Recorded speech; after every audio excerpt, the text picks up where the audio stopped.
nya the major prophet kum chacha. On say me catch was say bomoden na hwe too much GH. On say me kan ye nyane bone pa na kase ye pe wo wiase ya asondin. Asondin ti na Adam wo hu nyame ye no nyam no. Wo hu ne ma bi a wo hwehwehwehwe e wo other place ni ade.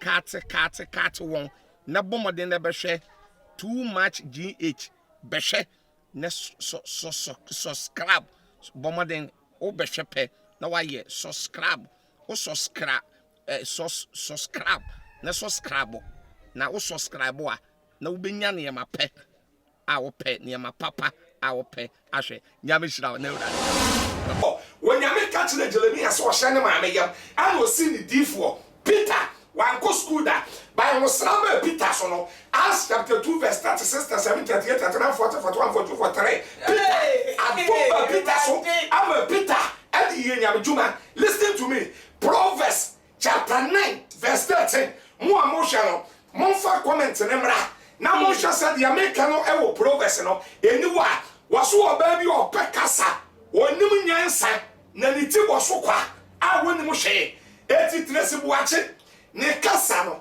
adoso dodo ye papa kenedi ye Japan yo ye wanye ne ye wan kase ye ba ye Tracey Boakye ye no ye too much me come chacha me namo me suro Tracey Boakye ye papa kenedi ye Japan me papa ba me suro no Psalm 111 verse 10 yan 70 years gani nyam suro nyame respect ni pa but ye Tracey Boakye the oil is too much ba me kan we ya na ebe na Tracey Boakye be me do oba ba kan say ena fa wonsem nu ko ena wonye nyame nipa ena sabe wo kwati kurawu sami Tracey Boakye be kan say me kwati yewu a wa ye wrofo amedin papa tie me ba tie say Tracey Boakye eba ka tire ni kum cha say me kwati yewu a ma wina ma be ma bi anwen sa da enu de sa wi an nko nyame de be chebe Obekele no. Ubedwem. Me count nine. Yo. Tiere. Ha. Me to me and with Tracey Boakye. Why na wa? Am obeswale no. Wo be wadi nso hia ni kan. Ana wo na se. And now this morning. Na se me ya brantie. Yo. Etitie. Eti Tracey Boakye. E ya futuo na me man. E ma won fa ho. E ma yesame. So afukum chaache obedi di matam. E ya futuo. Proverbs 20:20. Dia watumi neja ananana ne kan ya bedum e wo sum kabi ho. Eti no maame na waba wodi picture na bebu a. Some picture na kwada no aye kwaku ote ba no maame no ye kohwini. Wasi nyame na yi kira no oboa. Maame oboa. Nyame nyi hwe nkira o. E dia ban go you. Maame wa tie. Maame no obetumi abekire na dwen. Obetumi de the comment yaba.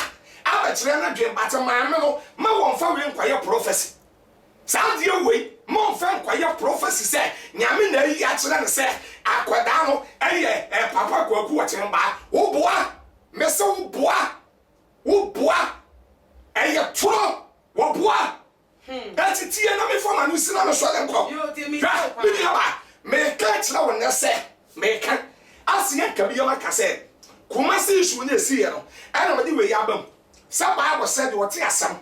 Now 1 year shishimono. I will be atan no ejimi for and no Proverbs 18:13.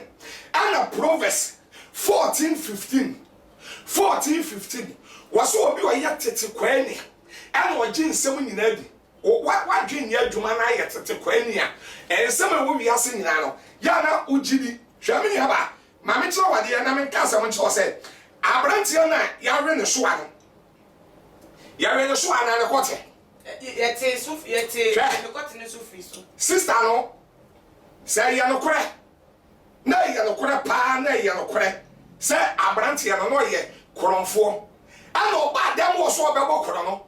Ana one ne dai. Ana o sempe akomo friends e buru job ana bro. Ah, BJ, I say no one kind blow job. Blow job. Sa abrante ya no ya no kure say no ye koronfo. Awa ye roba, am roba, and oba robo, and wa na wie, and o sampe BJ. Awu afa na numu dia.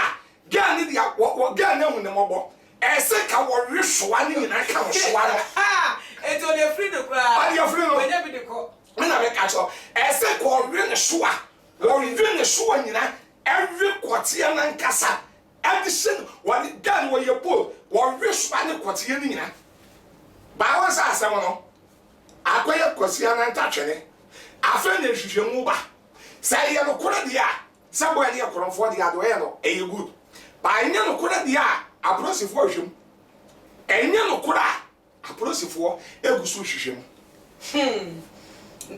Na nduti hwehwemu na echi e no betimi aka bia fam media the American say oba bia bema ebe wure pu no menya no hwe ne soa say ye wure pu nko a hwa e ye wure pu dia mefa ni agoro ade a wo ba bia mpe wo wiase ene bema na wonya wakwa no on fele no na wada wo so wo we pe wure pu so pe on pe kiss Erade ba so bema se ase kokuo wo sing out to so be a ya de coronavirus pania won na why you was sick at so be a one movie I redraw to 1 year I want to train the sender wo sister e kako na wo wi a wo sa di kokisi aka ho menia ba e ma so mo bro e to wo yo ba na be ma bi e ya na bi so be wurepu a wurepu nko ade a rene so a ne de court ni nyina ka bom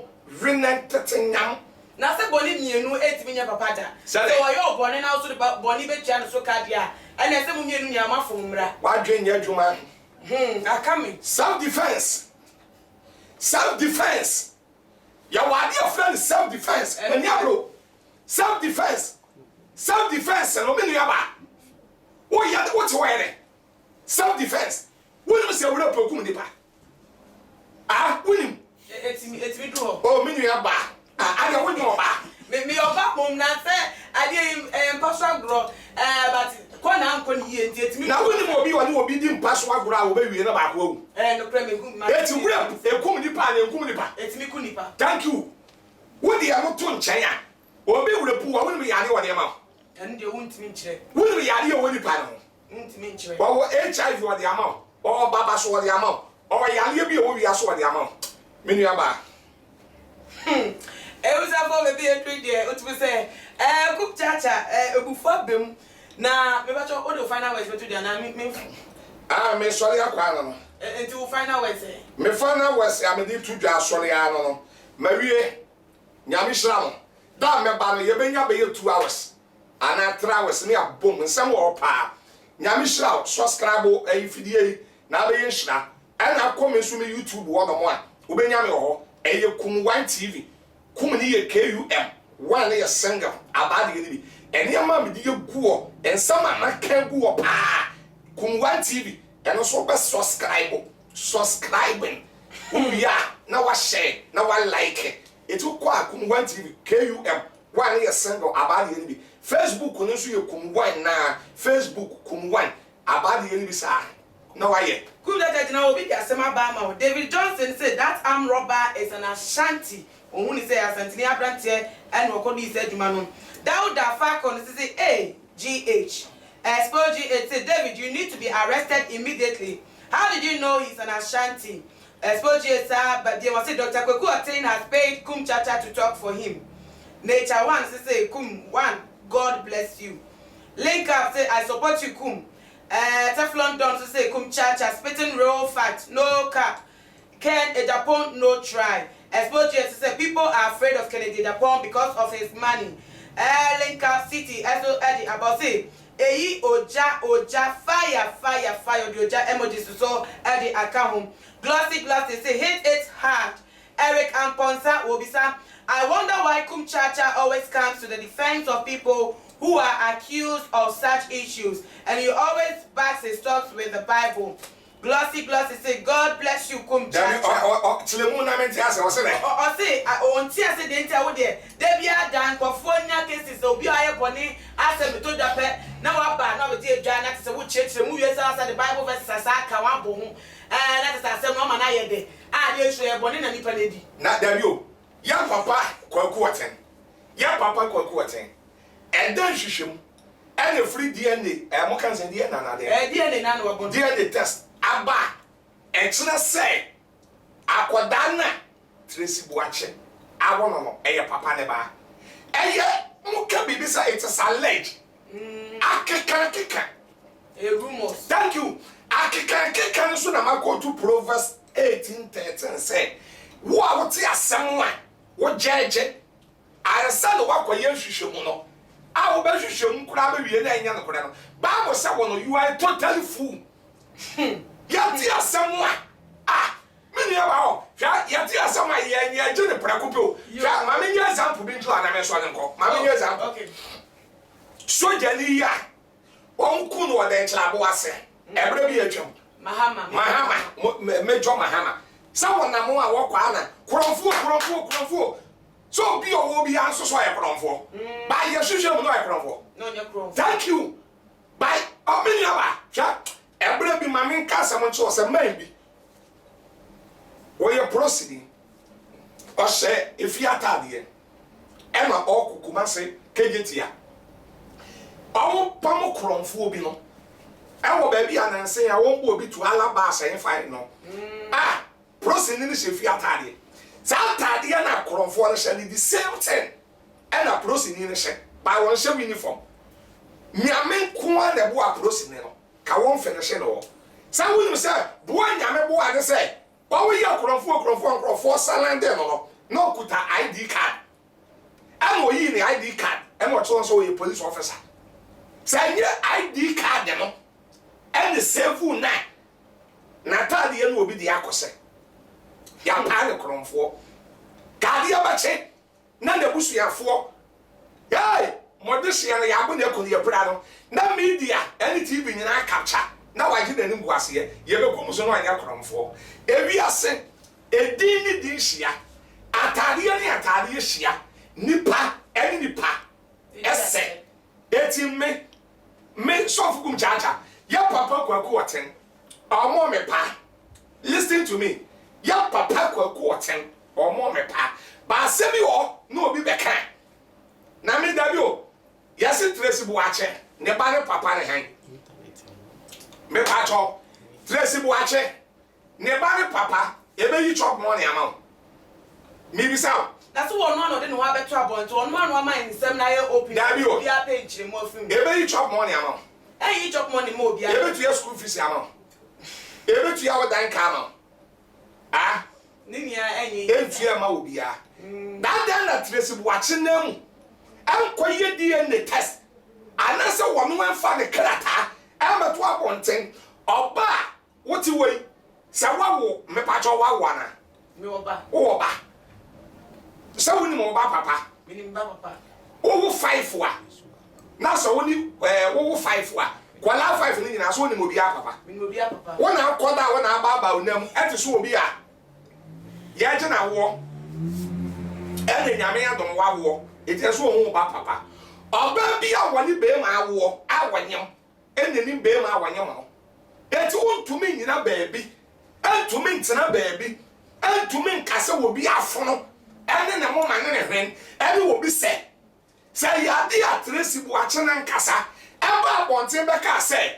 ye papa kwaku wote na ne na wo ye papa kwaku wote na ne na da sami kum chacha mekan ana mekan eye Tracey na na baba ni nam ne hu be ma wo no awone ne wo ye ba enye wo a wote wo no ana obetumi ye descend ana obeka ene kwaku wote ene Tracey Boakye ena awo na akwada no na funu ene ni ti dabi o wodu obi afunu ni ti na hwe na ebu aten kum chacha ye fa eno no ensi ase na ye komo no ye nwanum de bebre adwan ye pa me kase me kenkan a emre no bedi etia ye nti be fa kakra bi me jampe so Teflon don there wasre so no the eja emojis de ka ho na ebiem so Vivian Ado so sribi Martina Bruce say self defense is good. Exposure say kum chacha sweating under air condition who say and then why shit. Juliet Yabua say at kum no size. Oferi Jabo say yes self defense. Ras Menelik so edit about say kum no get side. Yada must pass and muta ye and my edubedi etimi edimu. Na subscribers and then no die dikaya umu to my GH videos ya. Subscribe this as a debut done on never be said there. And yet just say oh back to my dear the normal cry easy class obenya never be said now what do we need? I will be need to subscribe. Now you must follow you our Twitter and your Instagram handles at too much GH _ Facebook so too much GH. Nana ama oguswa anything. Yede jumedi no exhibition so na me adman or chila so your live telecast anything na wa share na te se bibia akoso wano ade ma me chobi bia na wonya bre ede kai wonya gopo enhira mo. The major prophet kum chacha. On say me catch was say bomoden na hwe too much GH.